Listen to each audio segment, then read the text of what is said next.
Hey, greetings everyone, Stan here. It's Thursday night. You know what that means? It's time for a random encounter, or three. Yes, we're back again to do more improv cartooning. I don't know why I had that big pause there. It felt like I was going to say something momentous. All I really said was improv cartooning. We're going to take some cues, some clues, some prompts that I don't really know what they are, and we're going to smash them together, come up with something I really don't know what it is, and I'm going to draw it. And hopefully, if you're watching here, you find that kind of thing entertaining. Because that's what we're going to do for the next hour or so. Hello, Linnea. Hello to the Lemon family there sitting on the couch watching the stream. Uh, yeah, so for those of you who have not been here before, and I hope there's one or two of you, uh, this is taken from a format that comes out of the hobby gaming world, the role playing game world, games like Dungeons and Dragons. Random encounter tables are these lists of things that could happen, but you don't know if they will. They look, let me see if I can, I'm not at all set here. I am actually. I don't know what I'm saying. I'm just talking. I'm just talking to hear myself talk. Yes, so random encounter tables look something like this. Not really, but they're lists of things that could happen or people you might meet. Sounds like a Sesame Street song. And so you roll randomly, you find out which one it is. These are the tables that we're going to be using today. And I'm going to use a die roller, a die rolling app, to select a who and a what randomly, put them together, and then I'll draw it. Got it? Good. Let's go. Let's dive right in, because apparently my explaining tools in my brain are not working especially well tonight. So we'll just go to the doing part of the brain and hope that is going a little better. So we're going to roll the dice. We're going to roll once, twice, third time to see what the number we come up with is, and go from there. All right, so we're going to go once, twice, third time, and it's a 4. So our first who for tonight is a 4. And our first what for tonight is a once, twice, third time is a 2. So let's go back and see how that pans out here. That gives us a vampire watching football. All right. Well, whoa, what was that about? Oh, man. It's going to be one of those nights for sure. All right, so we got a vampire watching football. That's what we're going to draw. Quick, before something else goes wrong. Let's do that. So I'm going to turn off. We're going to go to our sketch layer, where I have my sketching in blue, because I like to do it that way. And we're going to draw a vampire watching football. So, let's see. I think I want to... I may have more than one vampire here, but we'll see. I'm going to start with a couch. Put in a rough couch shape here. And we're going to have a TV over here. I've done a bunch of drawings of people and things watching TV. And so this is a thing, I've talked about this before. After you've, one of the reasons why practice, people say why practice is so important, is that when you have to draw something, if you've drawn it before, it's so much easier to draw it another time.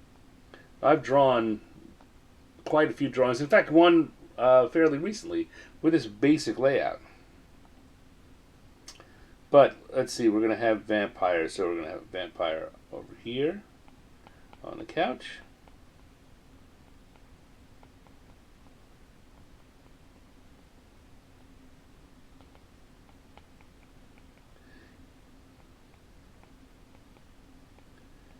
It's going to be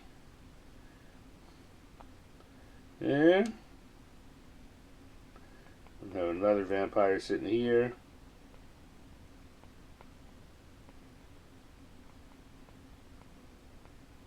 like that.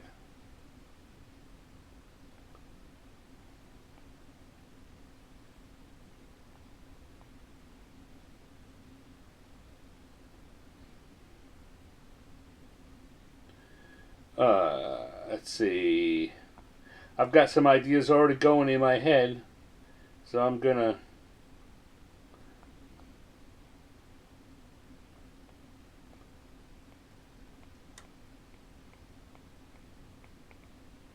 put them down here.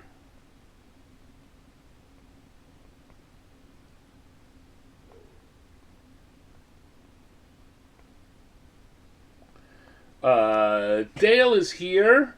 Hello, Dale. From the two of you, that must mean Cindy is here too. We are drawing vampires watching the football game.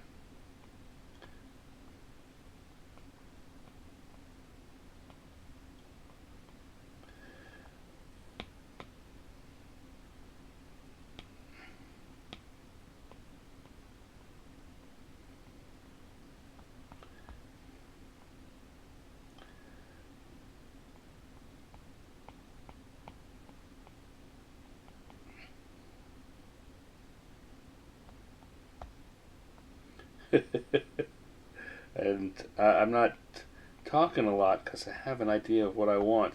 And I'm just, a couple of other ideas are coming to me, but I don't know if they'll fit in, so we'll just go with this. Vampires watching football game. I think that Dale, just from that rough outline, you probably have an inkling of some of what I'm doing here. But here we go. Let's start with our excited vampire.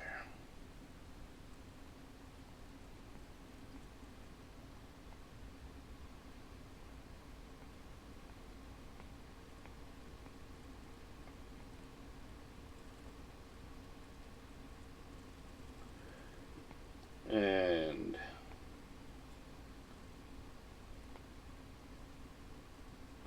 that's a little too looking like a cone head if I do it that way.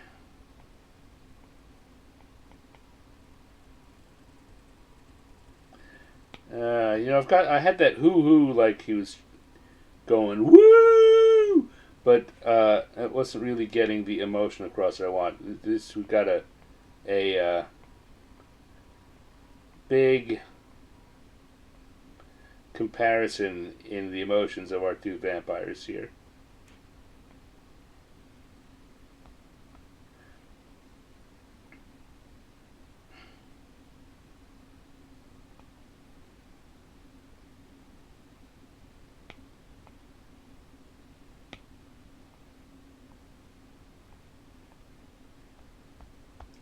One vampire is very happy with what's going on in the game.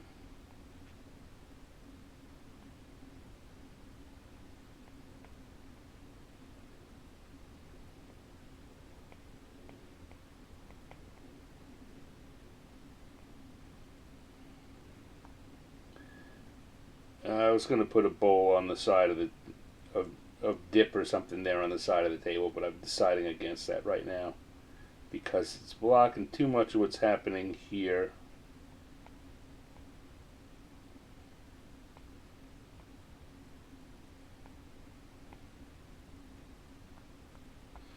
Okay, so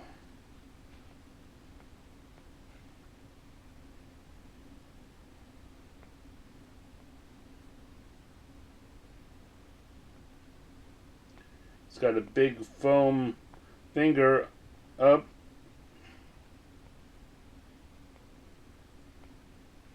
Because his team is number one. No.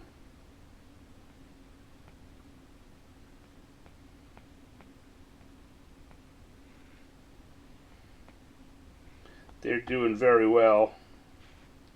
Probably just scored a touchdown.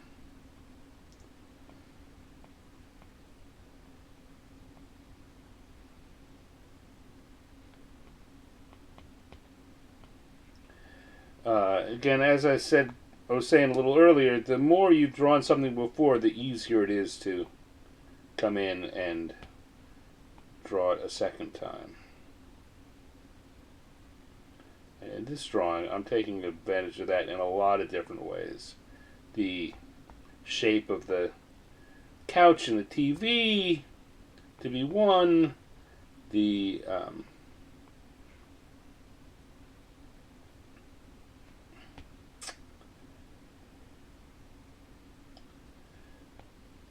the position of this vampire is another. It's kind of how he's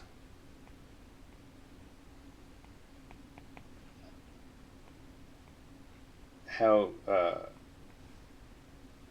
his body positioning. Let's say I've done this before, so it makes it easier to do a quick version like this.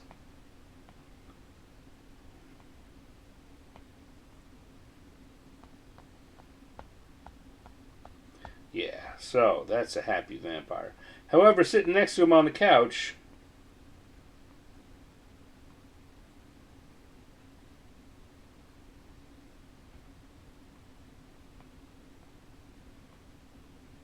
is a much grumpier vampire.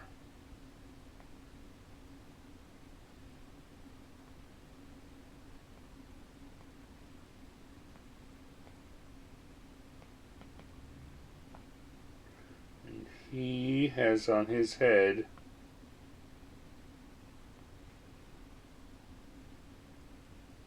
a cheese hat. Which is why I said Dale would maybe have a clue as to what's going on here, because this is the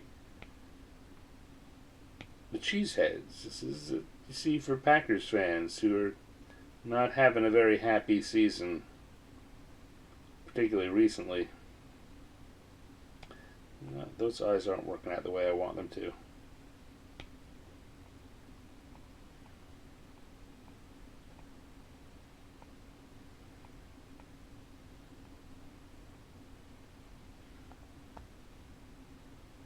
And this guy's got his arms crossed.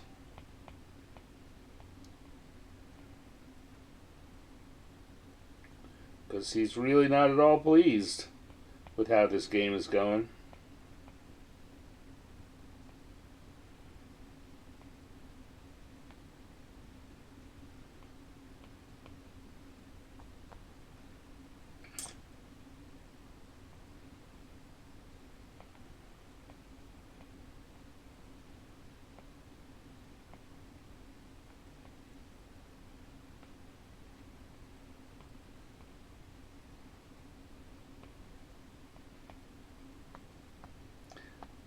But, you know, that's how it goes in any old sporting event. One side is happy, the other side is not.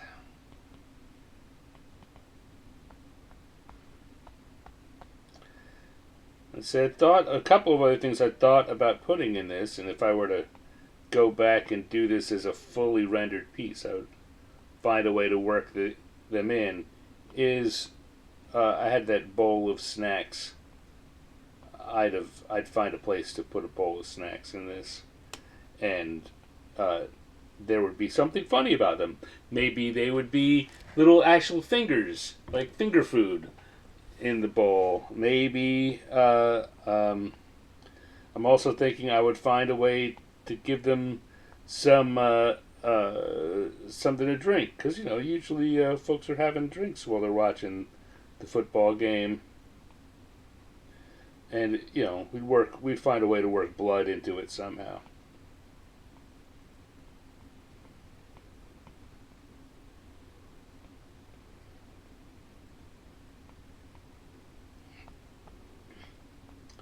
There we go.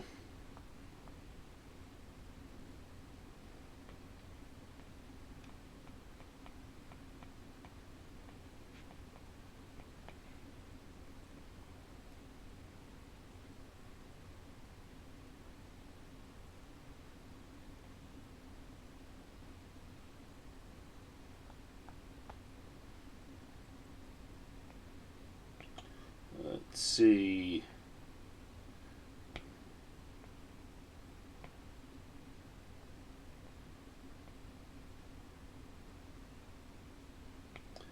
Maybe give color to my vampires. They like to wear big collars even when they're watching TV.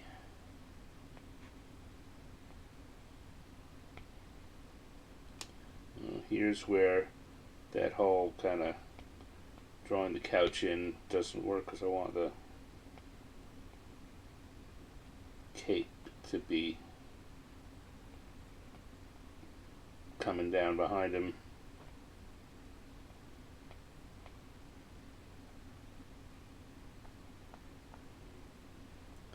That's how it goes. Cindy suggests Bloody Marys. Bloody Marys would be a fine thing for them to be drinking. Like I say, if I was doing this as a fully rendered piece, I would do something like that. But even the bowl of finger food, just a little more detail than goes into a quick sketch like this. Alright, so I'm going to turn off the sketch layer, and we're going to see that looks pretty good. Pretty good. Come in here and add a few extra details.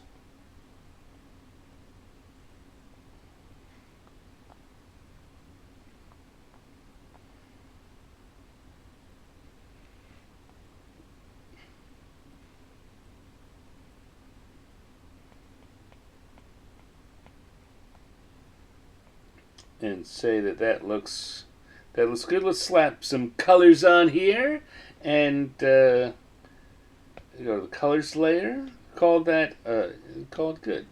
All right, we're gonna come in, and what's the first thing I do? I like to give my vampires kind of a light purple skin tone. It's looking a little too pink.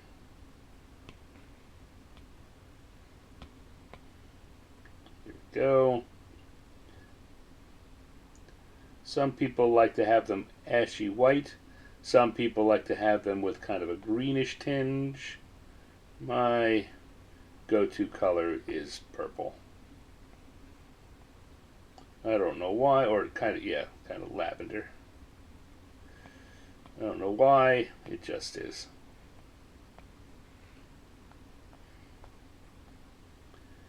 And then, of course,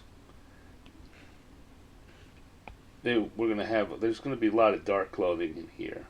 We're going to go for the faux black, which is really a dark blue for the cape. See, again, I'm doing the quick coloring. The gloaming brush that I like to use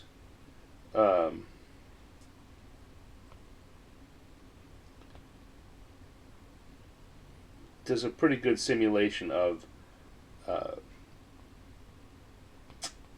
crayons or markers. And when you're doing coloring like that, I was just actually this week I was on another podcast. A friend of mine, a friend of ours, who comes in and sits in here with us a lot. Lala. Lala invited me to be on her podcast, which is crafting related, and we were talking about coloring, and I was teaching the basic shape based coloring that I do here, where we look at the rough shape and then just try and go with that, and that leaves it to be okay to have more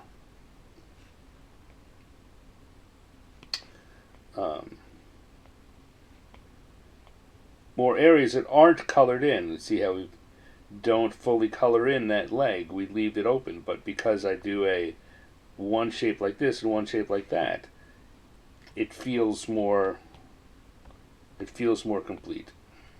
We've got that round shape down there, the long shape for the up part of the leg, long shape with a little bob down at the end for the bottom part of the leg. And that way we can do quick coloring that still complements it and looks good in the end. And if you have spaces that after you put it in, feel like you've left too much white space, you can always go in and add a little more.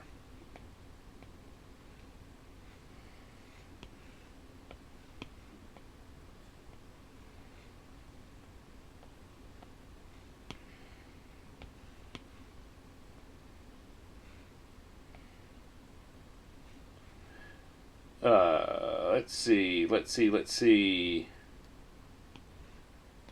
Maybe a dark green for the shirt.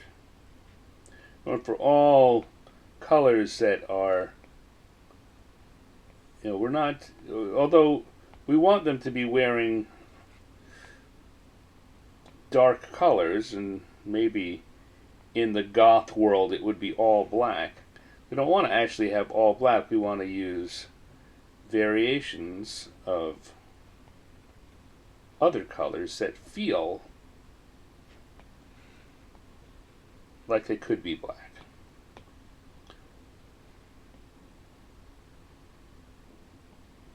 All right. Come in here, a little lighter yellow for the cheese hat. Darker for the underside. Poor guy. It's tough rooting for a team, especially when they don't cooperate. And then we'll stick with this, make it the brush a little larger so I can cover more area as we fill in the TV.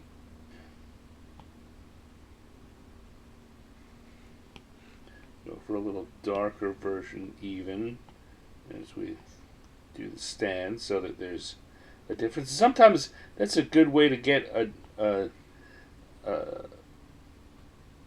some difference in what you're drawing, right? You want something to be, roughly the same color. All parts of the TV are black, but you want some differentiation. Just use a slightly darker version of the same thing. If you're going digitally, you can do what I did and just change it a little. Go to the color picker and shift it to a little darker or lighter version of it. If you're using actual crayons or markers, you can either pick different colors, or go in and start by coloring lightly. There's another point I was making on Lala's show. If you start by coloring lightly, don't press so hard. You can later go back in and press a little harder, and it'll feel like a darker color.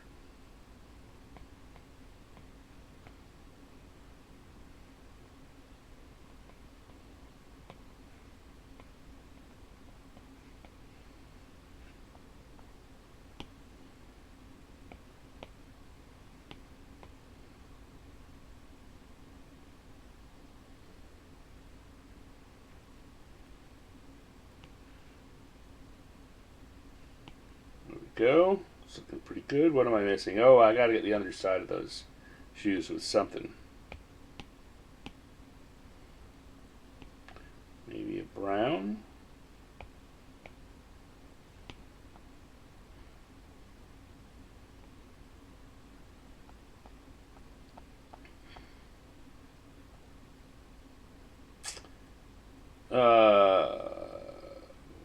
Wow, you know what? I did that whole couch, and that red is just swallowing it up.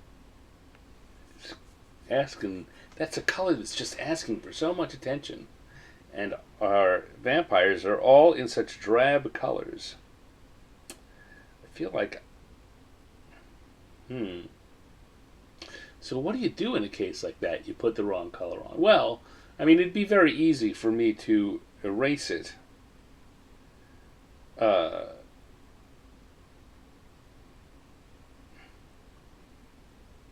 But I think rather than that, I'm going to just do a little bit what I said before. Shift the color. And then we'll just use that. Again, I can go over the top of it, and if any of it shows through, it still looks like it's basically the same color. This is a version of what you could do with crayons. Huh. Here are... And then immediately he said that and went back to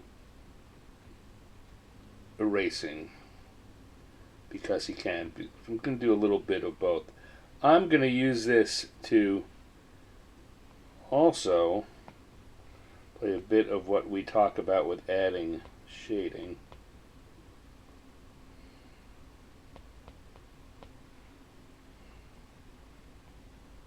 Everything that's on the left side of the couch, the left facing side of the couch.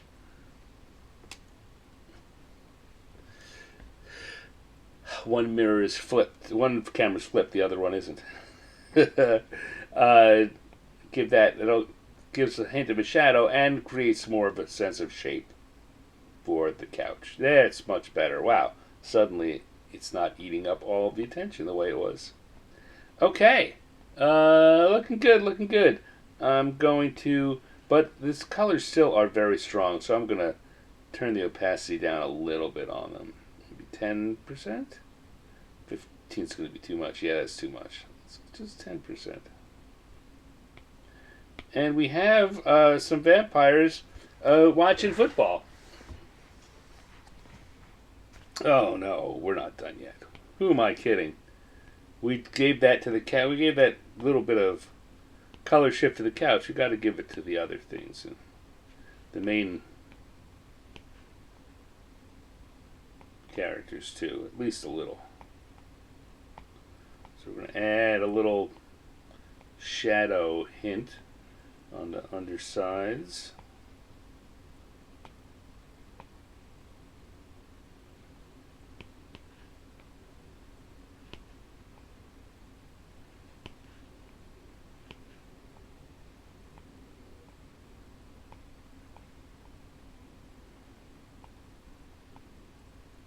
Like that. Maybe even on their faces. Gotta be careful about that. Working around the faces, you want to not put too much in.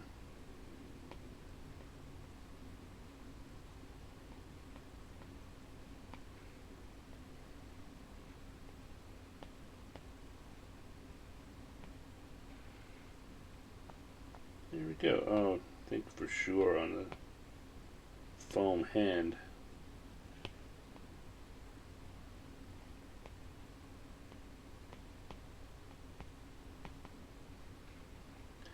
And the cheese head.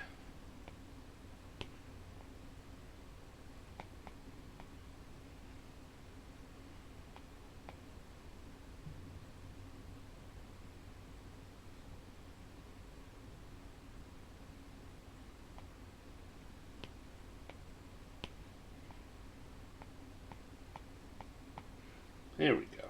That's good. So we'll just come back to our line layer and go back to our inking brush and put a little stand at the bottom. And we have some vampires watching football. All right. Okay, so let's take a quick little break, get something to drink, and see what's going on in the chat room. Can the excited vamp be a Vikings? Oh, Vikings fan. Oh, Cindy, I'm sorry. I should have done that with the purple. Sorry, I come from a Giants fan family, and we just had a good week against the Packers a little while ago. I apologize. For missing that. Barradice, hey, maybe you Barradice, but that is my friend Dog. Dog, how's it going? Vampire's favor 2-point conversion. Oh, man.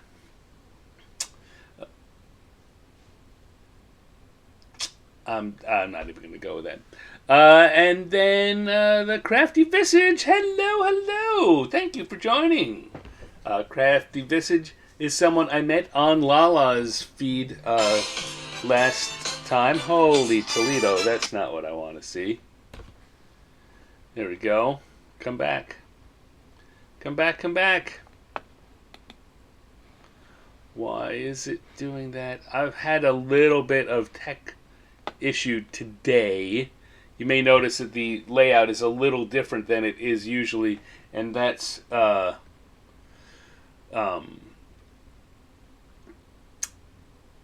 because I don't know why. Because there was an update to the Ecamm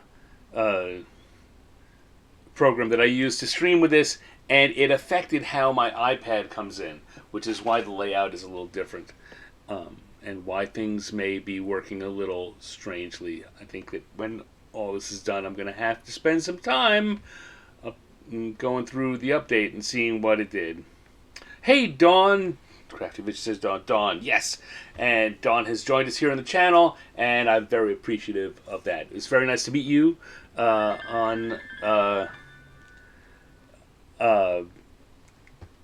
Lala's show, and we had a lot of fun coloring there. And I'm glad you could join us here. All right, so let's get rid of this one. It's a good first drawing. We are going to now. No, we're going to come back here, and we're going to turn that layer off. Turn back on our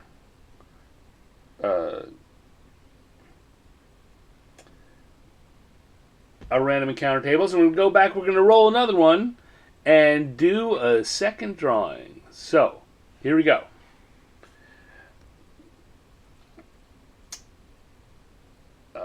When I ask, is anyone else drawing along? Yes, I haven't said anything about that. One of the things I hope that people will do is come to the show with your own pen and pencil and paper, pad of paper and pen or pencil, and do your own drawing. Whether you're drawing the same thing I am or something else that you find amusing, I would love it if you were doing some drawing. It would be a good thing. I do all this because I think drawing is a fun activity, just for the fun of it, and that's what we're doing here. We're drawing for the fun of it. All right, so here we go. Let's roll some dice. Once, twice, third time is a 2. Isn't that what we got last time? Wasn't that vampires? 2 and once, twice, third time, 6. So let's see what we go when we come back in. No, 2 was a Thri-Kreen. Oh boy, Thri-Kreen pastry chef. Okay. Well, now, a Thri-Kreen, for those of you who don't know, is a monster from the Dungeons and Dragons game, which is basically a mantis like insectoid creature with 4 arms. You'll see as I start to draw him. But so basically, it's a mantis person. An insectoid pastry chef is what we have for drawing number 2. So, I feel like I need another little drink. 3-layer cake. Yeah, well, I'm not sure what our mantis is going to be. Our Thri-Kreen is going to be baking yet. I'm thinking about that. How about, let's have the chat room. What do you think? I'm going to start by getting a basic layout for our mantis, for our Thri-Kreen. So they've got rectangular heads and segmented bodies, long kind of segmented bodies. This guy's definitely going to have a toque, a chef's hat.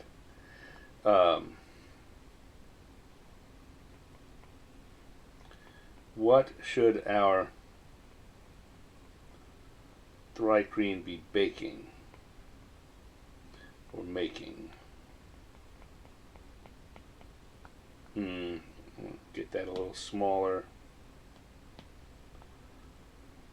Sketch that a little smaller so that I can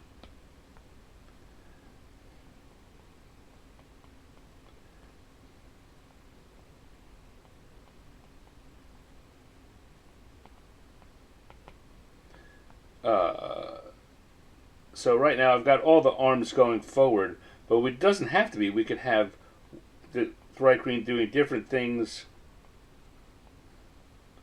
These two arms could be reaching out to do something on a countertop. Let's put a countertop in. And so, I mean, for example, if it was a different kind, if this was a Thri-Kreen at a pizza shop, I could have one hand over here tossing a pizza while another two over here are kneading some dough, and one is putting another pizza in an oven. So we could have a few things going on here. Multiple pans. Cookies, says Linnea. Cream puffs, suggests Dawn. Pies with small critters coming out of them.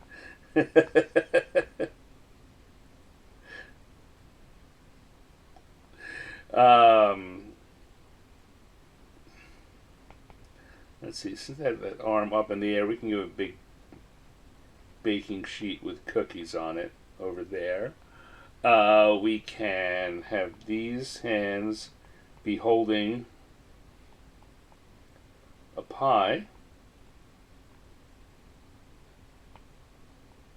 possibly even a big pie, with something coming out of it.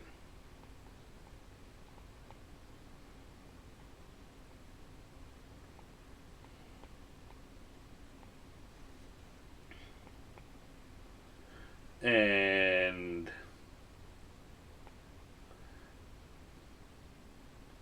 what could this hand be holding? We may not need the... I think we don't need the countertop. A beholder pie. That sounds dangerous. I was thinking more. First of all, my brain went to 4 and 20 blackbirds baked in a pie. You may see something corvid like in the shape there. It may not be what we do to wrap it up, but that's what I'm starting with here in the shape. And so we've got a sheet of pies. We've got a sheet of cookies. We've got a pie with something coming out of it. And Don suggests, a roll. I like a rolling pin. At first I saw what you said was spatula, but rolling pin. Rolling pins are just funnier. All right, so we've got that. I'm going to shift this. Now, it's a lot of cartooning. And, if you're drawing on your own, one of the things you want to learn to do is change...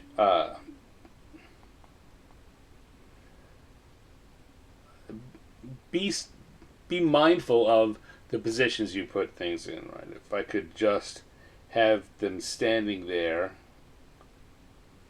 straight up, that's a lot less interesting than if I give them a posture that is more just a little. Maybe that's where the rolling pin comes in.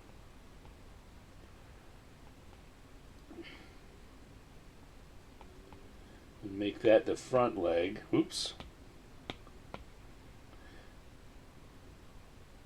And then the back leg is up in the air. And we can give a surprise look to our Thri-Kreen. And then we're going to take the rolling pin out of that hand. And it can maybe be open from having just let go of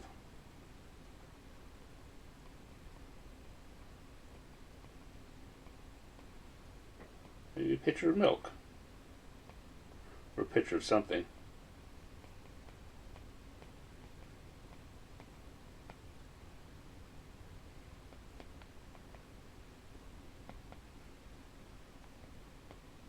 There we go.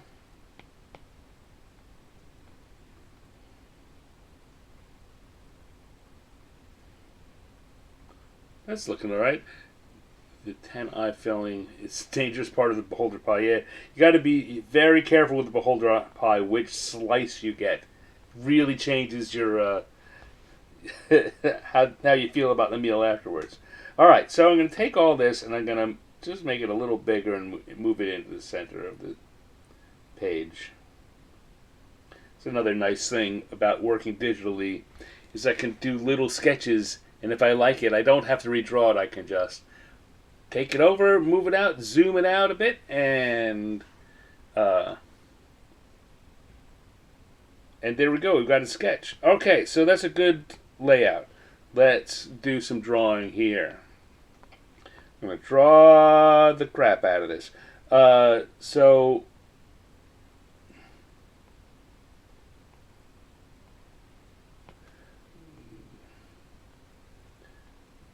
I've got a mantis creature.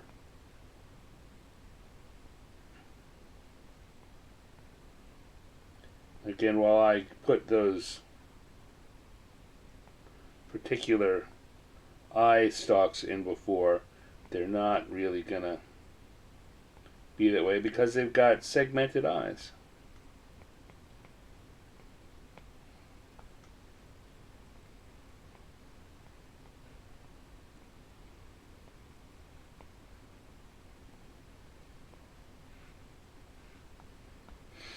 Okay, now this is also going to help me. The idea that it's on losing his balance off the rolling pin is going to make me shift the body positioning a bit so that we can play up that off balance aspect.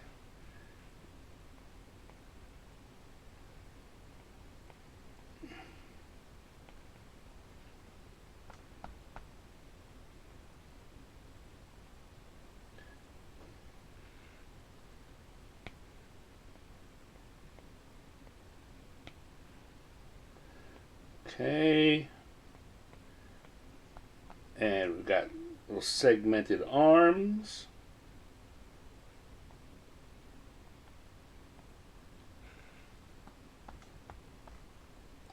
And this arm is coming forward and is managing to hold on to our pie.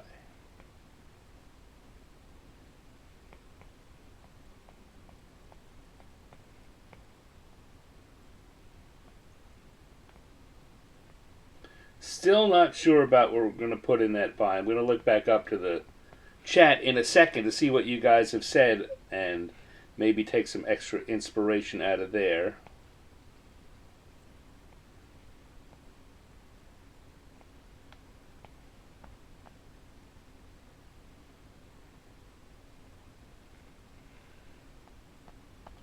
Got to finish up here with what's going on in the upper hand. We've got a baking sheet.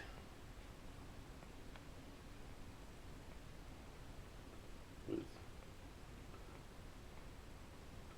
cookies on it. I'm just drawing those. Think that I'm going to come back here and rethink that because if he's falling around, the cookies would probably be kind of all over the place too. Maybe you want to be coming off the side here.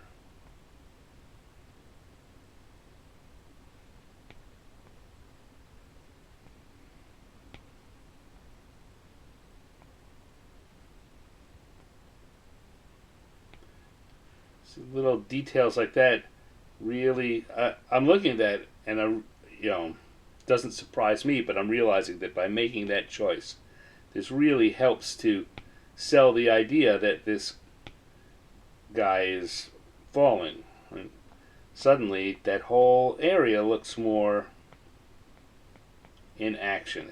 It's not just flat. That's kind of a version of what I was talking about with choosing their posture.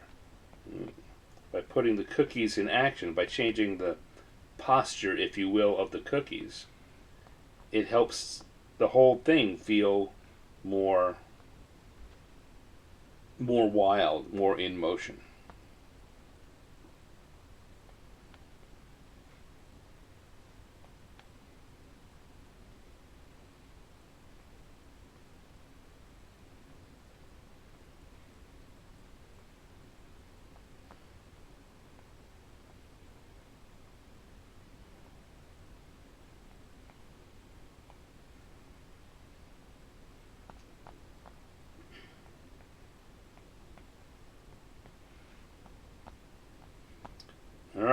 I'm getting ready to the point where I'm going to come back and start thinking about that pie a little more. But first, I want to finish these off. Thri-Kreen. Different editions of D&D have drawn them a little differently, but my favorite version of their legs is very wide at the bottom in the same way that they do for Umber Hulks. I don't know if some of you have been around, some of you know D&D and know what Umber Hulks are. They're big insectoid scary creatures that have had a few different versions designs over the years. My favorite ones have these big clompy feet, and I like the connection of giving Thri-Kreen similar feet in that it kind of creates a sense of this is how they're related somehow.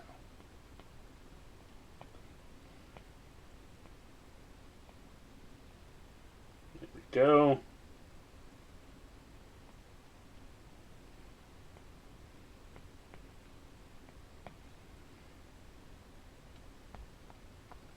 Okay, so now we're at this pie.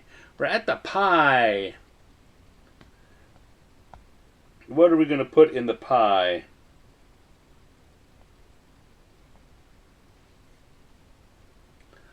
Look up here, and no additional pie thoughts.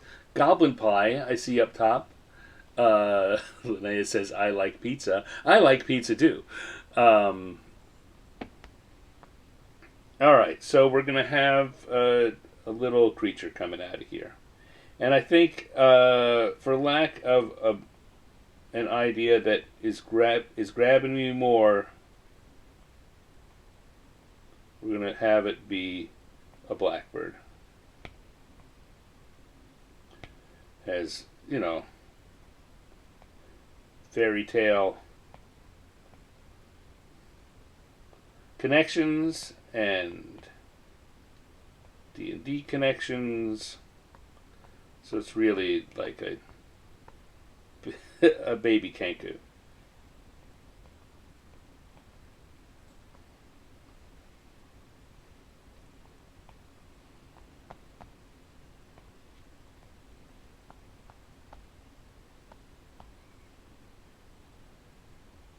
All right, that's looking good,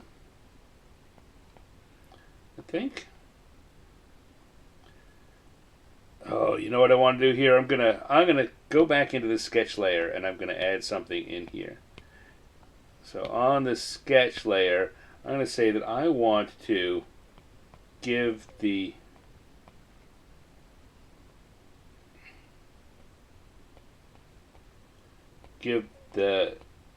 baker an apron. It's going to come in here. This is also going to add to that feeling of motion. Alright, so that's the way it's roughly going to go. And so when I come back to my lines layer, I can now see where I need to get rid of some of the lines I've already drawn.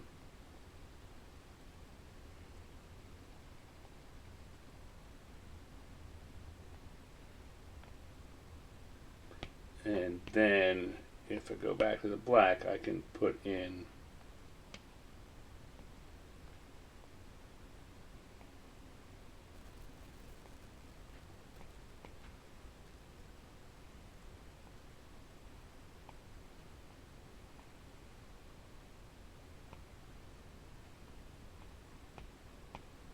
an apron that's also moving a bit.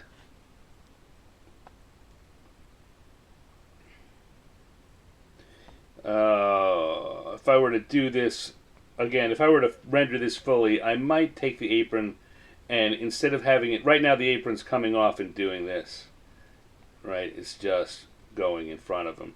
But if I were to do this again, I might take the apron and move it around so it goes behind his back like that, and then he'd come over there. But that's a little more complicated to add at the last minute, so I think we'll just stick with this. Okay, so that's looking pretty good. Let's turn the sketch layer off and have a look at it. Okay, there are some extra lines I want to put in there. And, you know, you'll notice this, whether you're working digitally uh, or in a physical medium, you'll find when you get to the point that you erase your lines, however you do that, you will find that sometimes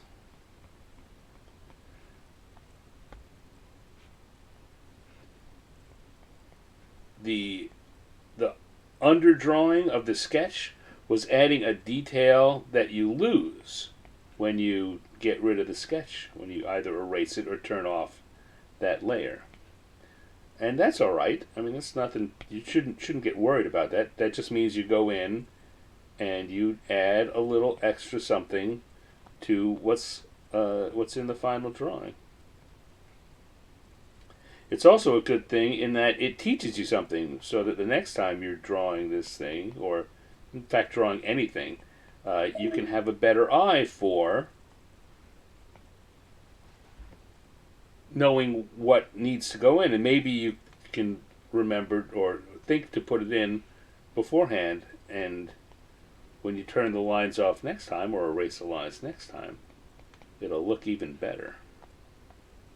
Okay.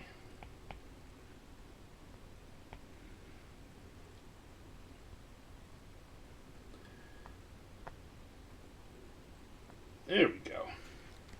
That's looking pretty good. Let's put some color on that, shall we?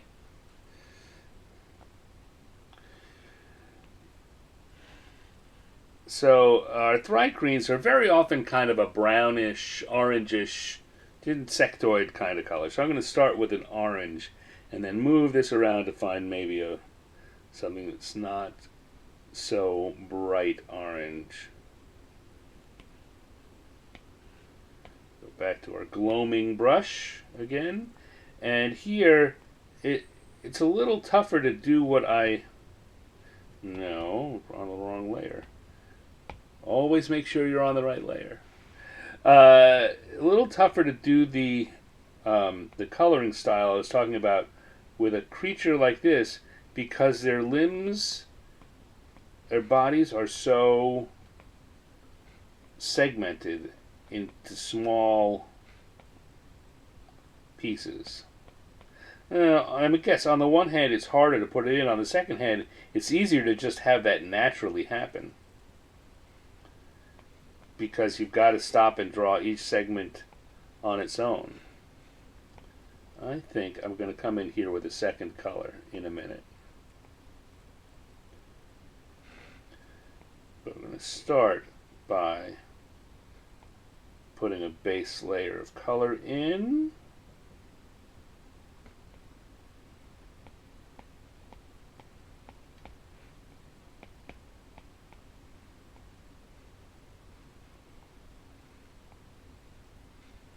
Now, that's good. I mean, that's a good basic color. But I'm going to go for a more brown version of that color and make some segments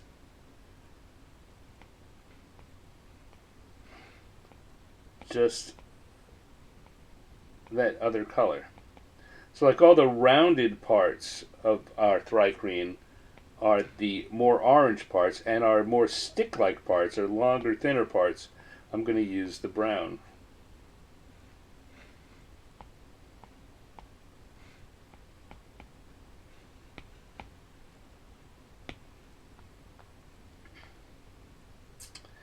And we're going to come in, we're going to grab a nice little tan for the pie crust. Maybe a steel gray for the pie tin. I'm going to go for a greenish color for the eyes. Let's go back to that steel gray for the baking pan.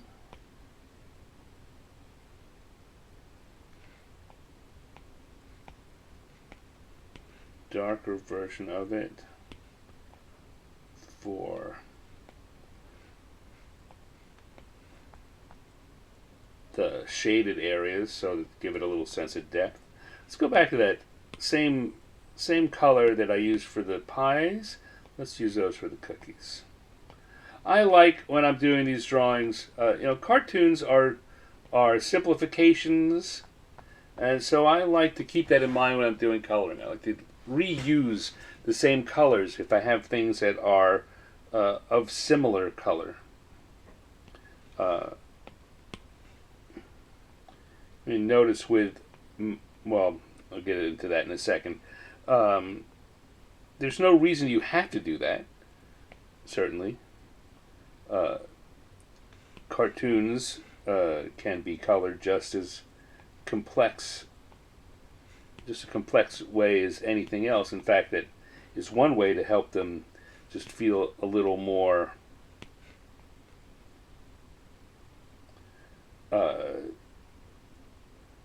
detailed, is you can put the detail in the colors.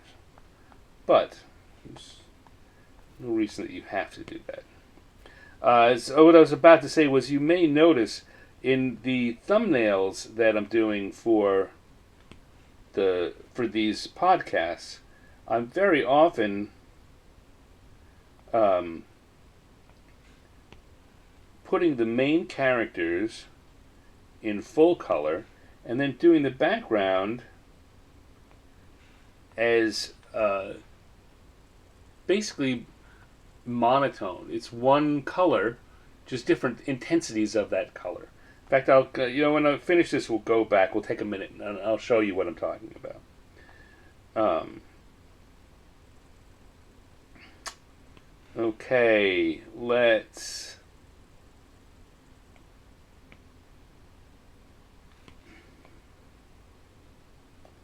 say our picture is that color. Now, here's another thing that I talk about sometimes. We've got three things that are white in this drawing. One is the chef's hat, one is the milk, and one is the apron.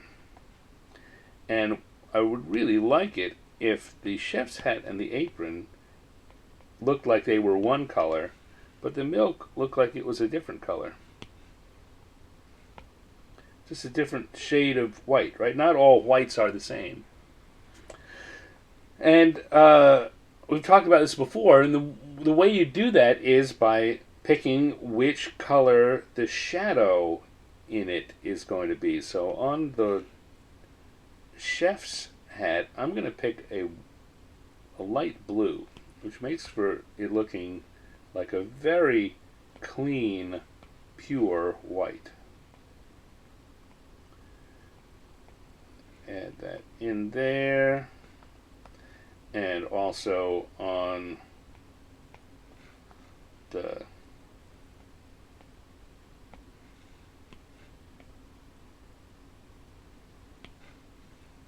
apron, I'm going to put a darker version down here because it's in the shadows. It actually is more shadowed down there. So that gives a sense of depth there, right? We looked at blue. Let me grab a different color just so I can point out. Got the blue here and here, and the same blue, only a little darker there. And by putting those in, that gives it a sense of that little bit in the back is farther behind than the rest of it. All right, so there, and then I'm going to pick an off yellow, a creamy color, if you will, for the shadows on the milk. And we're going to do that there, just that simple. And if we pull back, let me, I'm going to turn off our background color for a second. Oh, that doesn't help, does it? No, don't look at that. That's terrible. I forgot I'd not actually added the white. Which is a different lesson that I often will harp on I don't worry about it when we're doing sketchy drawings, but when we're doing full-on drawings. The lesson is that just because something looks white doesn't mean it is white if your background color is white. So in doing this as a finished drawing, I would go in and everywhere that there is white on the figure, I would pull up a white pen and color it in so it's white. Because that way, if you turn off the background, look, that's not, it doesn't even make any sense. Right? Or worse yet, if I was going to take the background and make it a different color, let's see if we, like, it's going to be on a blue background. Oh, you've got no whites at all. And a lot of the other colors don't even make sense anymore. So it's very important when you are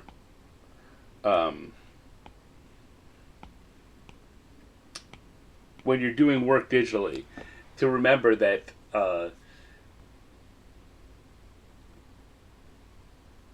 things that you can see the paper color aren't actually that color. They're actually not there at all. There's nothing there. All right, so I think that's looking good. Just a little more. Oh, stop that. A little more to finish this out. We're going to go back to our orange color and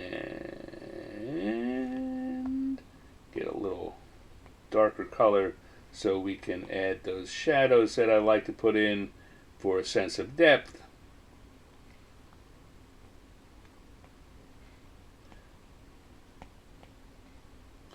A little here, a little there, a little under there. I should pull out a bit so you can see. It makes a lot of sense to me because I still have the picture in my head while I'm working on this. But if I zoom in too close, I know you don't have that same advantage. And so it makes less sense to you. And I want to make sense to you. I want you to, like I say, be entertained and also, maybe learn something that you can apply to your own drawings. You don't really learn anything if I do something you can't understand.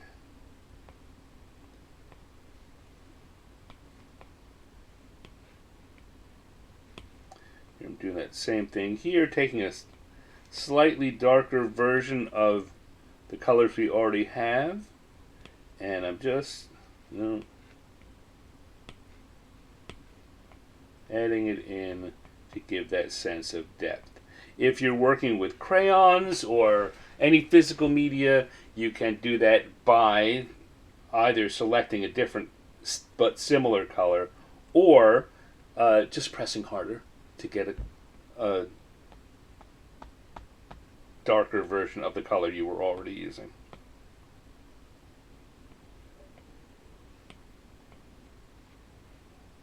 There we go. Oh, just one more little bit here.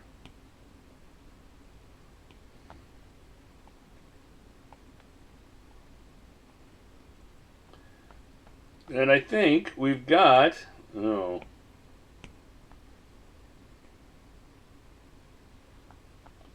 a Thri-Kreen pastry chef who's maybe trying to do one thing too many. All right, so there we go. I'm going to come back to our top layer and go back to my inking brush and put a little stamp on it to say we're done. Always put your name on it. It's a way of it's a way of showing pride in what you've done. B, it's a way of other people will know that you did it. And C, it's just like a nice ritual. It's a ritual that lets you feel the conclusion of it. I'm done with this now. Put my name on it. It's done. I can relax for a second now. It's done. So there we go. So let's take a break, just short little break here, and see what is going on in the chat while I take a little drinky poo. Just diet soda, don't worry. Let's see what we got going on here. Dangerous Beholder Pie.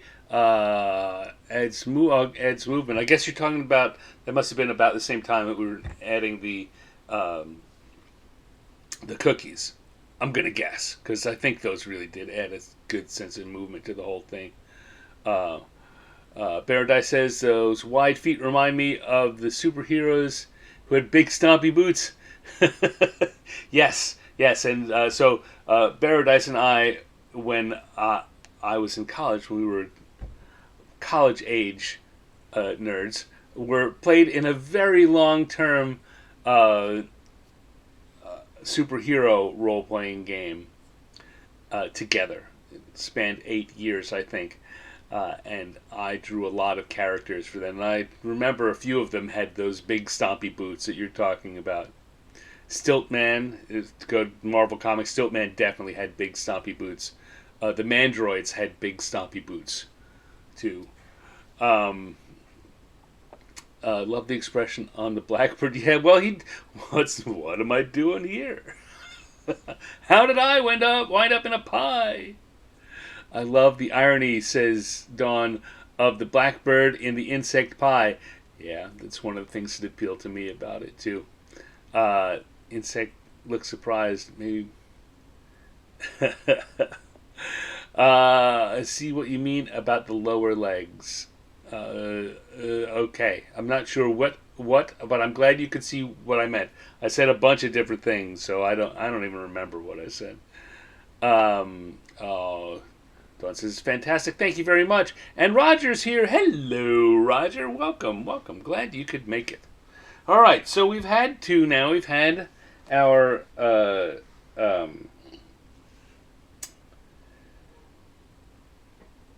don't even remember what I drew in the first one. What? Let's look again. What's the first thing I drew? Oh yes, we had vampires who were watching a football game, and oh come on, we have a Thri-Kreen pastry chef. Let's do one more, shall we? Do one more and call it an evening.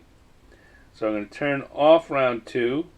I'm going to turn on round 3. And I'm also going to turn on the tables. And we're going to go back and do one more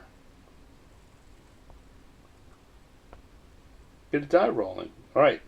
So once, twice, third time, we've got a 5. I know we haven't rolled that yet today.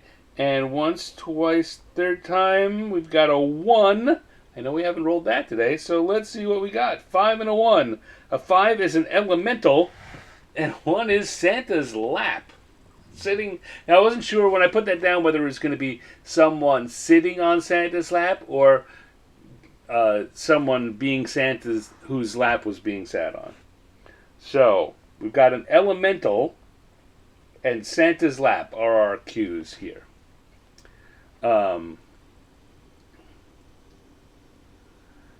Let's see. So we'll turn off the tables and come up here to the sketch layer on round 3. Turn on my blue because I like to sketch in blue. And so the question is, okay, I think we're going to want a Santa for sure. We're going to want a normal Santa. Normal. A human-ish Santa. Ho, ho, ho, big beard, sitting on his chair there. Right, like that. That's our rough layout for Santa.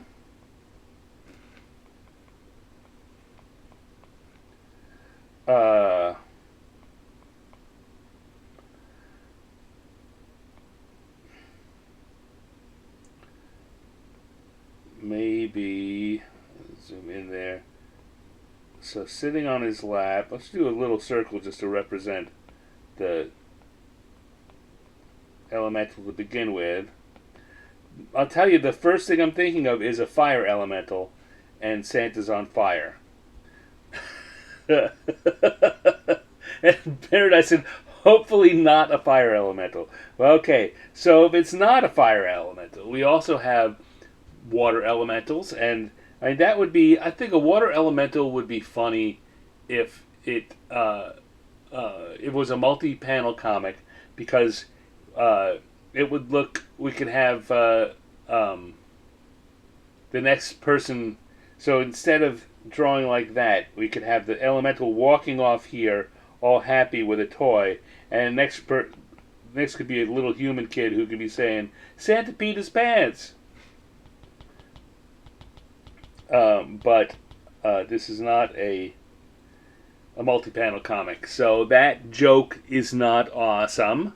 But we still maybe we could do that.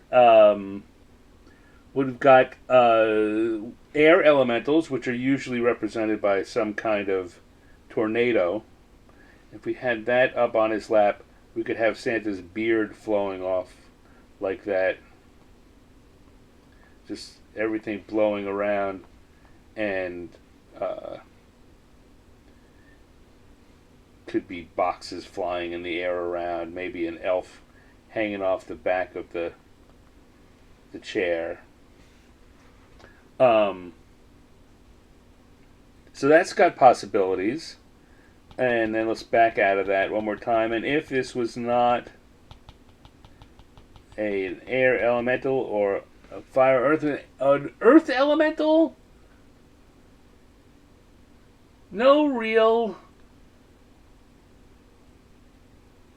jokes are popping in my mind about an earth elemental. Unless, he could offer to give Santa some coal that he'd developed himself. The fire elemental could a singed tree nearby. It's I don't know. That wind seems funny too. I think my inclination is to go with the fire elemental. And maybe have an elf over here with a fire extinguisher.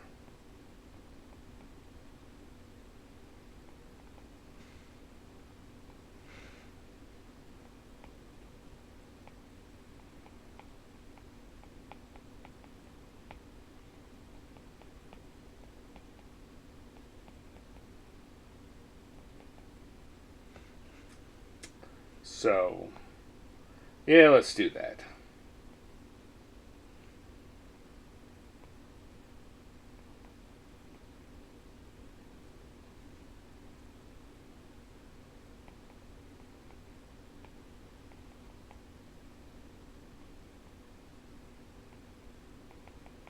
This is a very happy fire elemental, and Santa's not sure what to do, and I think neither is the elf.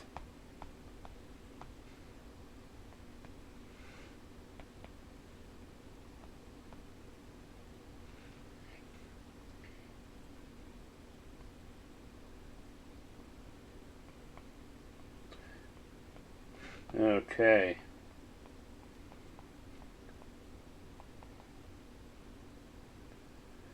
I'm not sure if we go in and Santa could be really screaming about having a fire on his lap.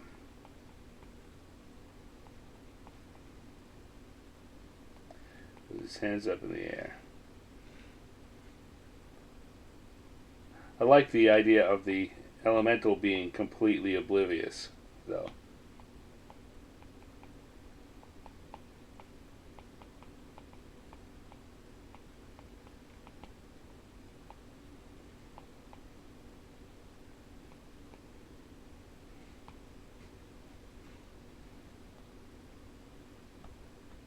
Okay, let's see now. I'm going to move this around a little bit on the page.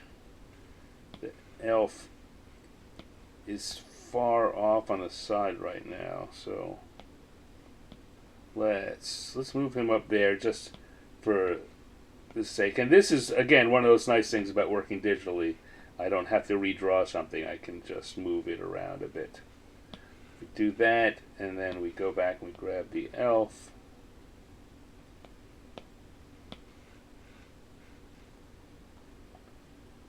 Put him down there. And that's a pretty decent little layout for the drawing. Okay. So, I want to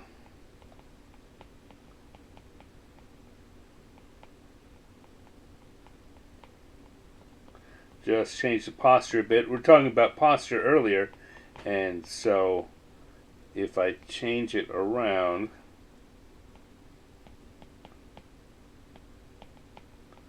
so that Santa isn't just sitting there calmly. Right.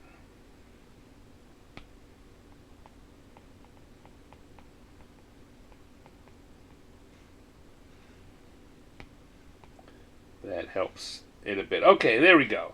That's looking pretty good. Let's go into our lines layer and draw this and bring it on home. So we will start with Santa. It all starts with Santa. So Santa.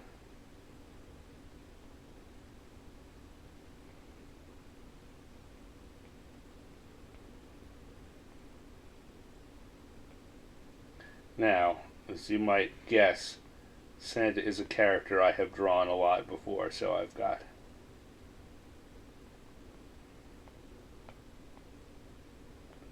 some ideas about how to start drawing him. Whoa! No! I'm trying to autofill that space, and in order to do that, I have to have closed off all of the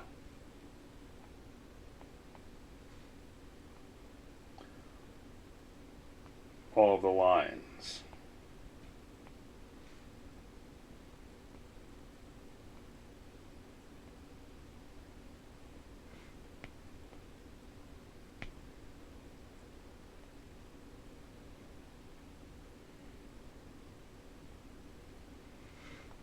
That is one terrified Santa.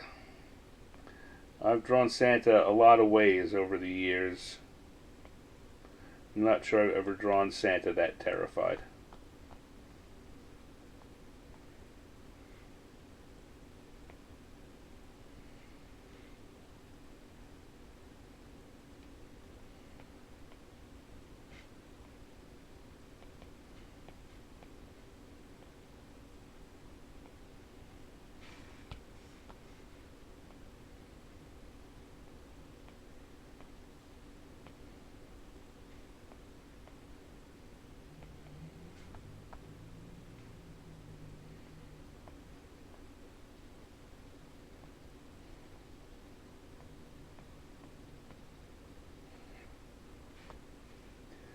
Go, and again, oop.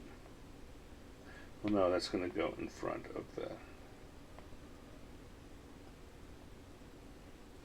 No, that probably doesn't make a lot of sense to you, but I'm confusing myself. My sketch lines confused me a little.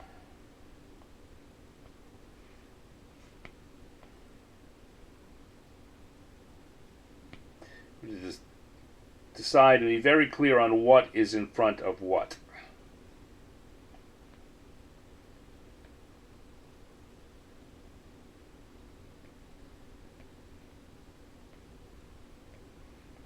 Okay.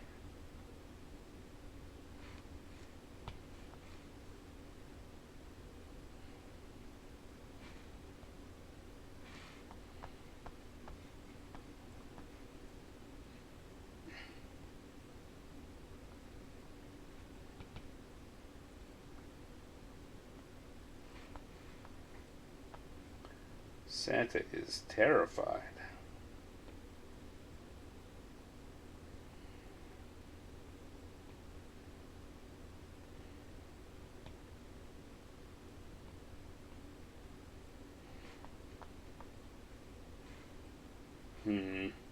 Gotta do something about this. I'm not clear. So again, we're talking about being certain about how things go.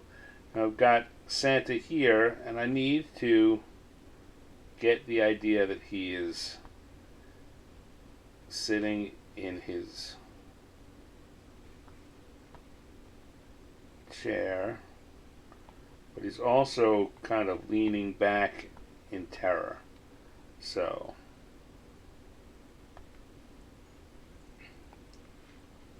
I don't know. Okay, so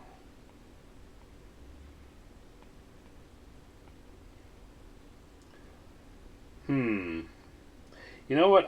I'm going to do something that I don't usually do here. Usually I treat these drawings like I'm doing them on a piece of paper. But I'm going to take advantage of the fact that I have different layers here. And I'm going for the moment, ignore that elf. And just worry about Santa and the elemental. I'm going to make the brush a little thinner for drawing the elemental because he's made of fire.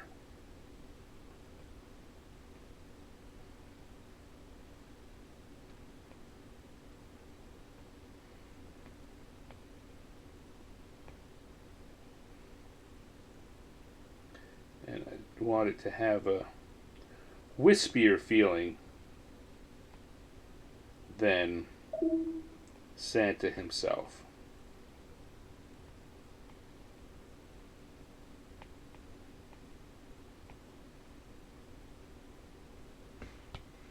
Oop. What happened there was there's a great feature on this program, which is, by the way, I'm doing all of this drawing on an iPad Pro using the app Procreate. Neither of which are sponsors, though I certainly would be up for that if they would ever want to give me a call.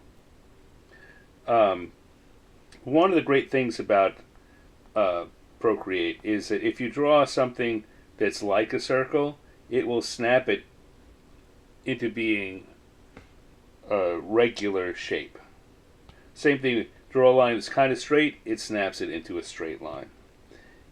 But if you need to hold your pen down to do that, so if you pause while you're drawing, like I had just done there,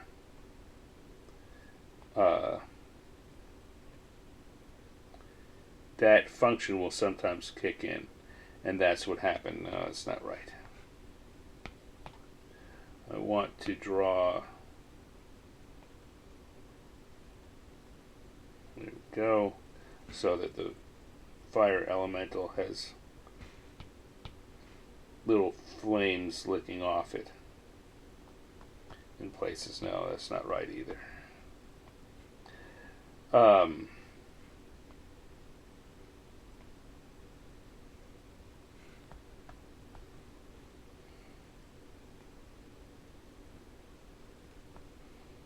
Nope, I don't know what there we go. So I was trying to draw a flame going off him. I'm going to draw an arrow going out like this. But flame always goes up. So that's why none of those were looking right.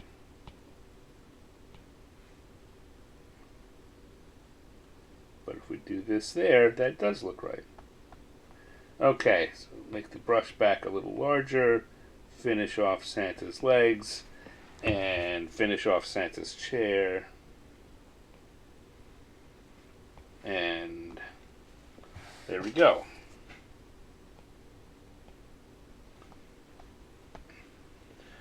Now, what I'm going to do with the elf that, like I say, I'm going to take advantage of the fact that there are multiple layers.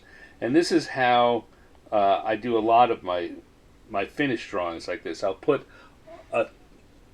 if they're going to be characters or creatures interacting, I'll put the ones that are definitely in touch in the same spot, like the fire elemental and Santa there on one layer. And then I'm going to turn off that layer, and I'm going to make another layer, the layer 18 just popped in there, you see that? That is now above the layer with the lines, and that's where I'm going to draw the elf.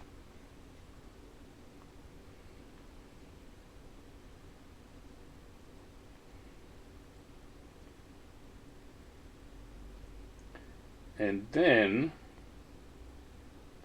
The only thing the only trouble that route's going to give us is when it comes to coloring. But we're not going to worry about that right now.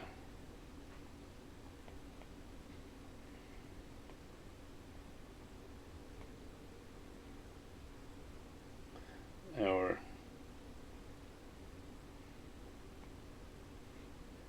elf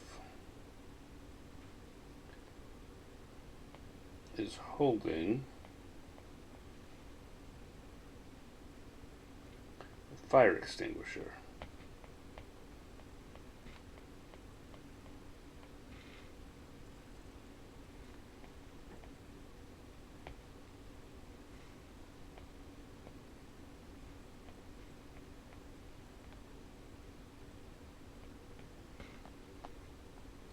I think what's going on here is that they're worried that the elemental is going to set Santa on fire. So far, it hasn't. Because, you know, he's just a little elemental. He doesn't want to hurt anyone. He just wants to get some presents from Santa. Don't you think elemental kids want presents from Santa? I think they do. Okay, so now if I put this back on, put the layers back on, you can see that he's there. Now they're occupying the same space. Now when I'm doing a finished drawing and I'm doing solid coloring, that's not a problem at all. It's going to be a little bit of a problem here, but let's not worry about it. Let us go in. We'll turn off the elf again, and we're going to put in colors on the Santa layer.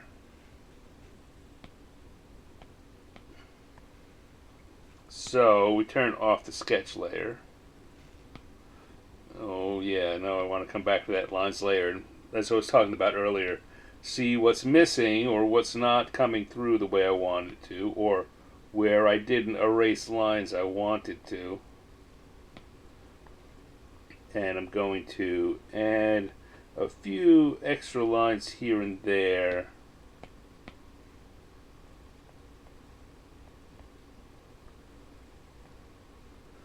To finish this out.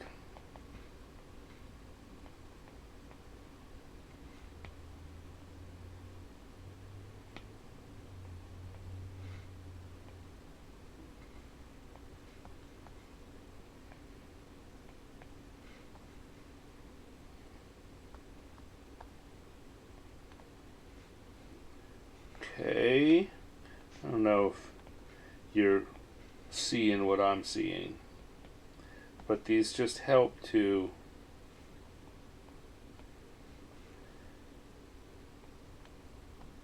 give it a better overall feel. And tell you one of the things I'm noticing right now is I think I'd like to do this drawing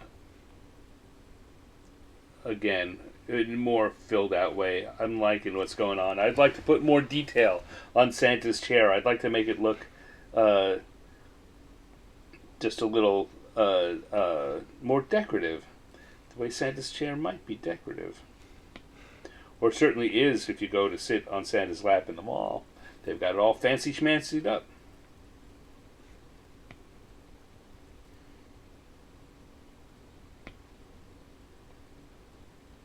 There we go. Okay. And although I put those lines in to make the elemental seem more airy, now it doesn't seem like he's part of the same drawing. So I've got to add some thicker lines into him. No, that's too thick.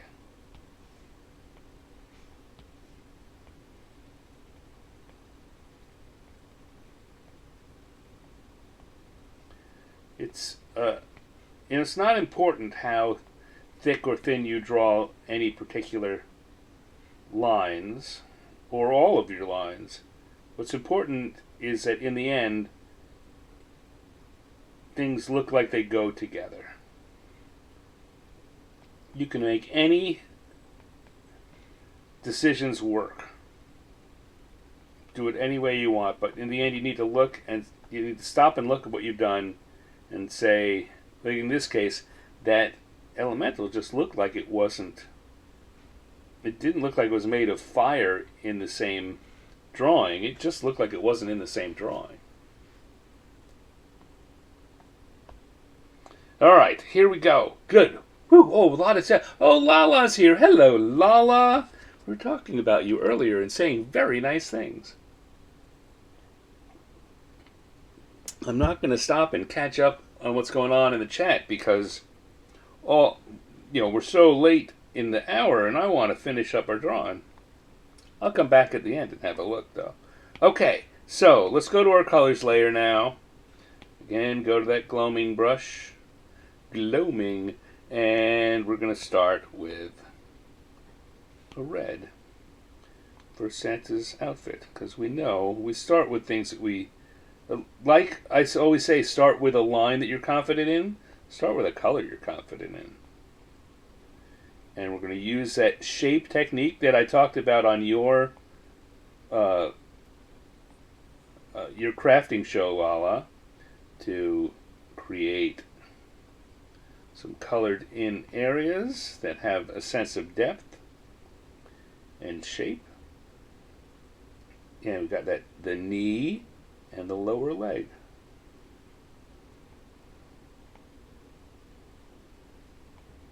And anywhere we look and we say there's too much white, go back and add a little more.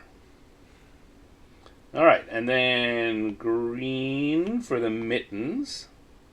Santa's mittens.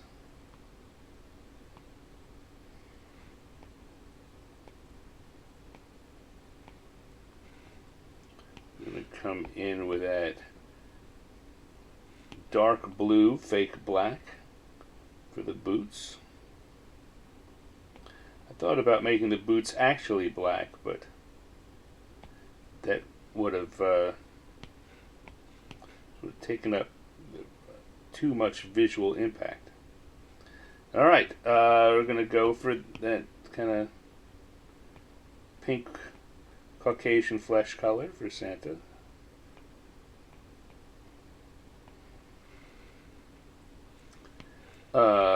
Gold yellow here to go for the gold of his buckles. Ooh, a pink color for his tongue. Looking good there. Now, our fire, let's do a little brown for the underside of the boots.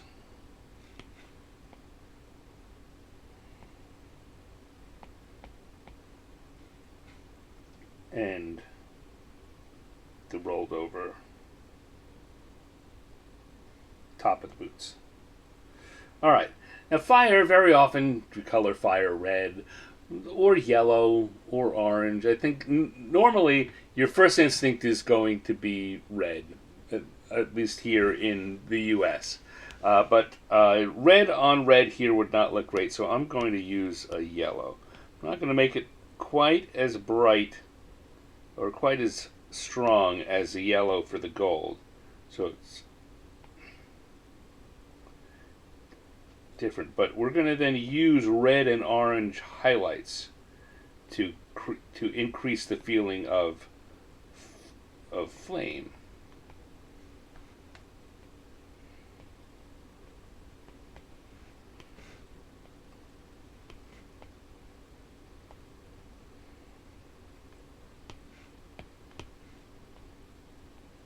Here we go. I'm going to come back to red. We're going to have a little bit of red.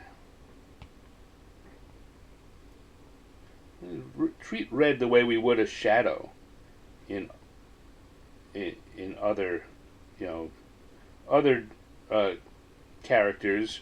We use the same color for shadow. Here I'm going to use red as a shadow color and a couple of other little highlights.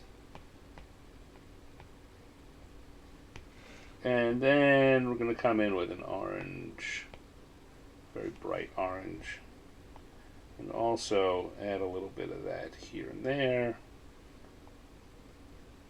just to give our flame that flickering sensation.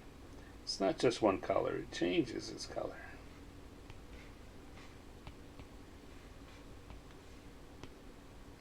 There we go. Now, what's left? What's left? Oh, we got the chair, of course. We will use a brown. Oops, give me the brush a little larger here for filling this in.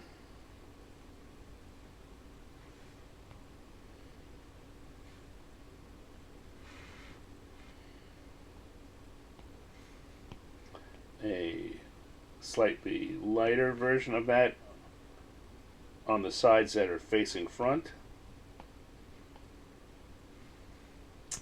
And then we'll go with the gold color for the trim, like so. And maybe a purple for the cushiony area. Now here's the thing where I want to get as close to the edge as possible, because it's just background color and I don't want you to think about the shape. Alright, and then for our gold, let's get a little lighter version of that gold for the front area, because that's still too dark.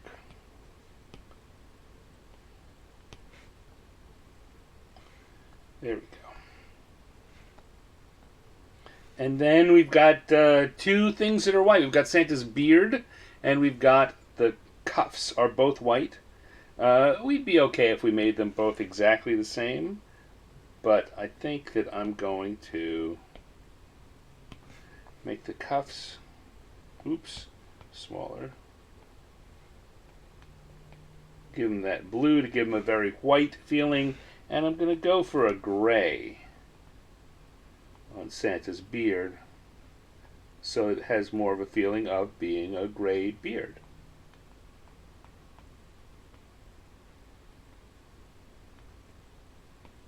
And again, you can see that just by using a different highlight color, we know that most of the cuff areas, it was all just a blank white, but they look like two different colors now because you add that highlight in, and your brain does the rest.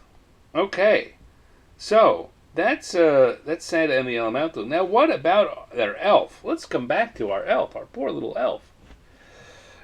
He's in front here, but now we can't, we can see right through him.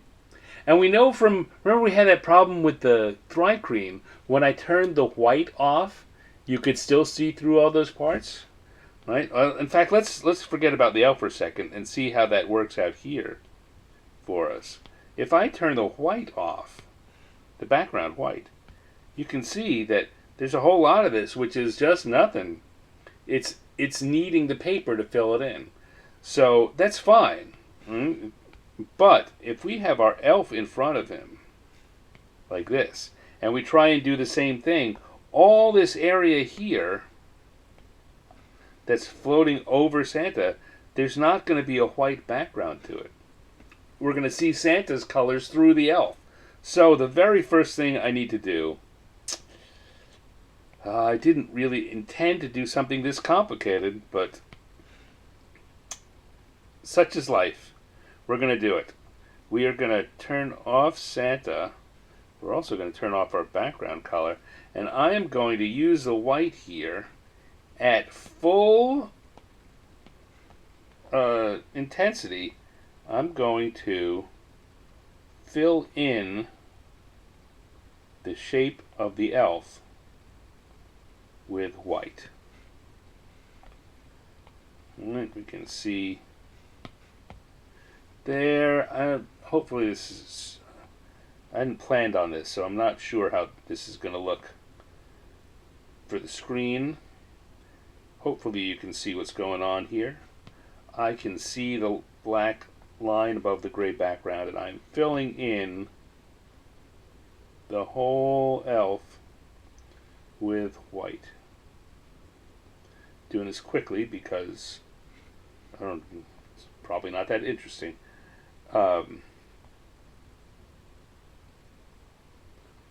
Right, if we go there, we do this, and then finish filling in our elf here with white.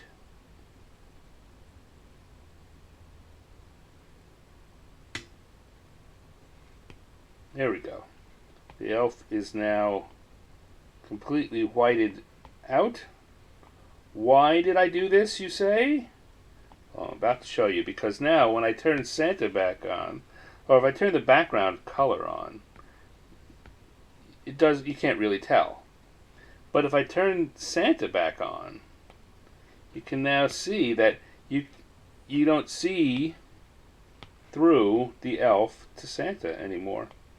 The elf is now standing in front. And we can make I'm touching up the whites while I talk to you. I'm looking at the spots that I didn't quite get fully done. So now we can put a new layer over that one. Oh boy, this is complex, isn't it? And we can go back to our gloaming brush, and we can color this the same way we did the other, and it's going to use the white behind it to allow us to color this in the same patchy way and not have that see-through problem that we just identified.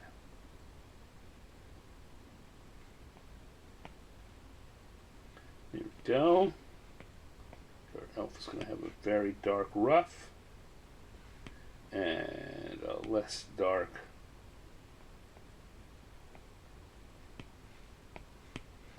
ruff, and there. Pants will be that color. The hat will be that color. His hair will be orange, make him a ginger.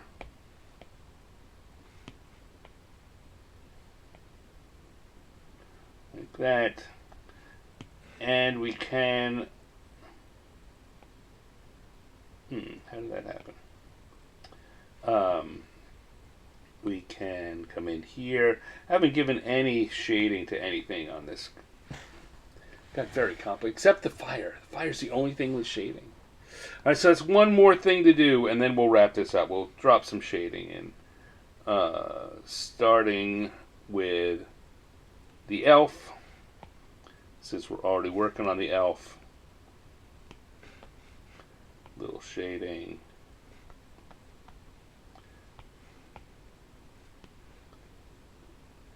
Little shading.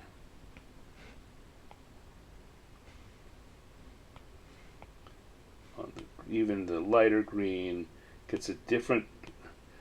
So you notice these greens came out of the same thing, right?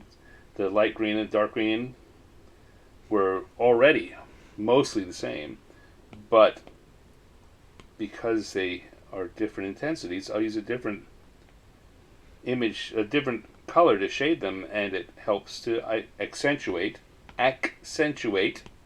the differences. There we go. And maybe a little.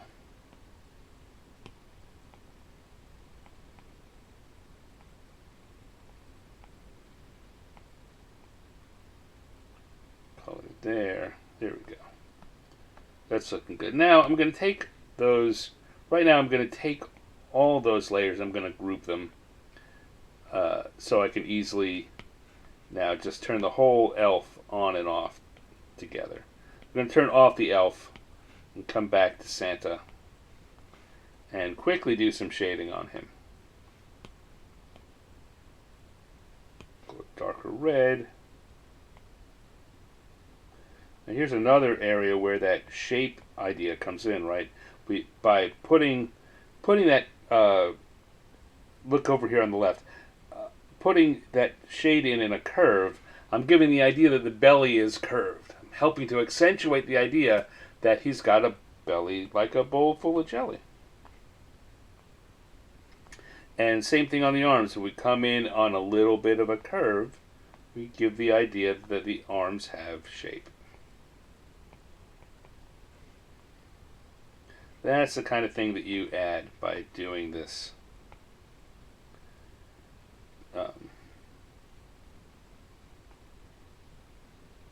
This shading technique that I've been adding the last few times.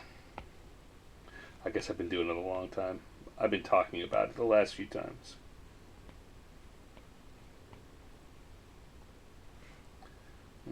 Just a little bit there, and creates the idea of contour and shape.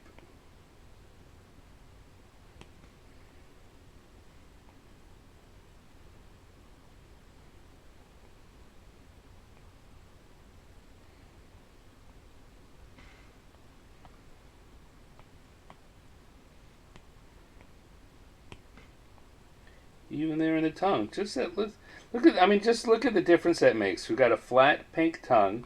All we do is add a little blotch of color there and there. Ooh, smaller. There and there, and it just gives the mouth a more feeling of depth. The tongue feels like it's a tongue that's lolling over. And I forgot about the boots. Don't forget about the boots.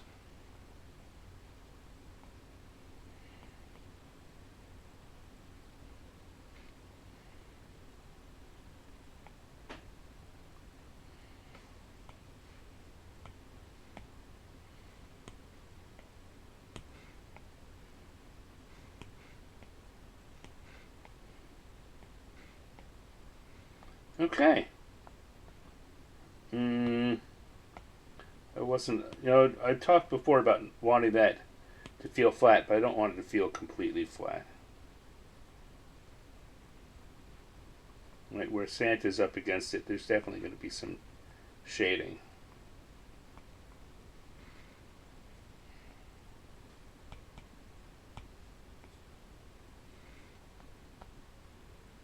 There we go.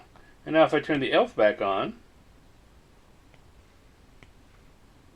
I tell you what I'm going to do. I'm going to take the colors on Santa's layer and just cut them back about 10% also. It's not quite so strong. More? 15, 20%? See how the elf suddenly is feeling a little more forward because we make Santa just drop a little bit in the back. Not so much that you'd probably notice otherwise, but I think it really helps here. So, that was a lot. I didn't think that was going to be so much. But I think what we have here is a pretty good drawing of a fire elemental on Santa's lap. So we'll just come in and add a stand, put our signature on it to say we're done. And look at that. We've got an elemental on Santa's lap. Pretty good. Let's take a break. I see a lot was going on there in the chat area. So I'm going to roll back here and have a look. There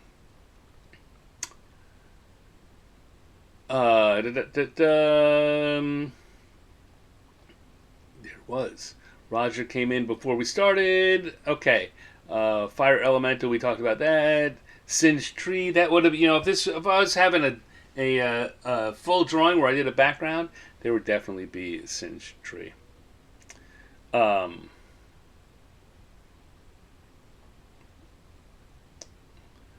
Lala came in, said hi to everyone. So good, Lala. You're such. You know what? You're awesome to have around. You're so helpful, and everybody likes you. I'm so happy you showed up. Let's see. Hopefully you're driving carefully and not watching too closely, or hopefully someone else is driving. um, Lala's here trying to set up a collab between you and me, Dawn, which would be fun. We can talk about it offline if you'd like. Stan is way out of my league. Oh, get out of here! I don't believe that. Besides which, I think that one of the things, as I say, one of the things I like to do is, even if you feel that's true, which I don't believe it is, because we're all drawing for fun, right? Yes, I do draw professionally, which gives me a leg up, but I like to draw with people of all levels. And I like to encourage people, particularly I like to encourage people who are just beginning or maybe don't have the confidence to kind of shake that off and go for it. Embrace the fun. That's when things really get interesting, and that's when things really get good. Um,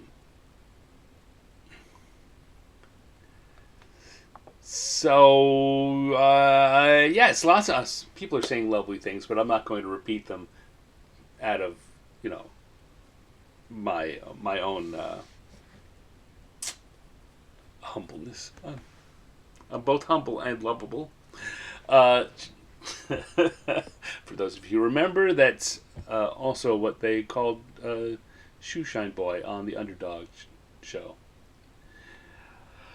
Wow, that's a weird flashback. Anyway, so let's do a review. I was going to show you some other stuff, but we're wow nearly 2 hours. So let's just do a review. We have it's been a pretty good week. We've had Santa with a fire elemental sitting on Santa's lap. We had a Thri-Kreen pastry chef who's having some trouble there with a rolling pin. And we had vampires watching football. That's a that's a good day's drawing. It's a good week's worth of drawing here. So I'm just gonna come in here, and despite the craziness of the update to Ecamm, which threw me a little bit of a curve, I think we had a pretty successful show. I hope that you did. I can see that the folks in the chat had a lot of fun. And thank you, Dawn and Lala and Dog Paradise, Linnea, Dave, and Gus. Thank you to Roger. Thank you to Dale and Cindy. And everyone else who was here for the live show and didn't want to say anything in the chat. Or if I've forgotten anyone, I apologize. Those of you that are watching on replay, I hope that you're having fun. I hope that everyone out there is doing some drawing just for the fun of it. Whether you're doing the same thing that I am here or your own stuff, drawing's just a good time. So that's going to wrap it up for this week. If you are enjoying what you're seeing and you want to see more of my stuff, the best thing to do is to come visit me on Instagram, where I post all of my all the art that I do that I make publicly available will show up there. You'll find it there for sure. You can of course find me on Facebook also if you're not already watching on Facebook, where I'm also Stanex, Stannex. Yeah, those are great places to find me. Lala always reminds me, make sure you click like, please. I'm going to ask you, please, to click like, whatever format you're watching this in, whether it's a thumbs up or a heart or a like. It helps me out. It helps tell the algorithm, helps tell the site that you're enjoying what you're watching because you're interacting with it. And that will help us be able to tell more people about this so they can join us and have fun too. If you really like what I'm doing and you want to get more involved more deeply, you may want to head over to Patreon and consider joining my Patreon community. I don't put a big push on this because, well, because I'm doing this, I'm not going to stop doing this for free, for fun. So if you're just enjoying this and you want to keep enjoying it, by all means do. But if you come and join the Patreon community, you get a little bit of behind-the-scenes information. I will email you with all the drawings that I do in a given month. You'll get it showing up in your email, so you won't have to worry about missing anything. Also, at certain levels, you may get a sticker in the mail every once in a while from me, because I like to do that for the folks that are supporting me. So, just for your consideration, come on over to Patreon if you like. What else was I going to say? Oh, another way, if you want to support me or you want to interact with me more, and Dawn mentioned this a little earlier, I think, or Lala did, I have a coloring calendar for 2024, which you can buy. The best way to find that is to go to my Patreon and look in the archives, look up that that particular picture. You'll see it because it looks like a calendar. And that will have a link that you can use to get to the coloring calendar where you can buy a copy for yourself. Currently, it's only available as a PDF. We're still waiting for the print-on-demand options to be approved so we can start selling it. It should be available very soon, as you could buy a physical calendar, have it shipped to you, and then hang it on your wall. Or you can get the PDF and print it out at your home printer and hang that on your wall. Whatever, I'm easy. So thank you everyone again for showing up. I had a good time. I know this one ran a little longer than usual. Hopefully you're still with me. In any case, we'll be back next week. Next week is going to be... Holy cats! Next week is going to be the last show before Christmas. So I may do a Christmas special show where everything is Christmas themed. I'm not sure about that yet. We'll see. But we still got 2 more shows left for the year. I'm not taking the next 2 Thursdays off. I will be here as usual. Hopefully, if you're free, you come join us here live. And if not, catch us on the replay, and that'll be fine too. So, thank you again, everyone. Good seeing you. Thanks for everyone in the chat. I appreciate you all, and I will talk to you real soon. Till then, bye.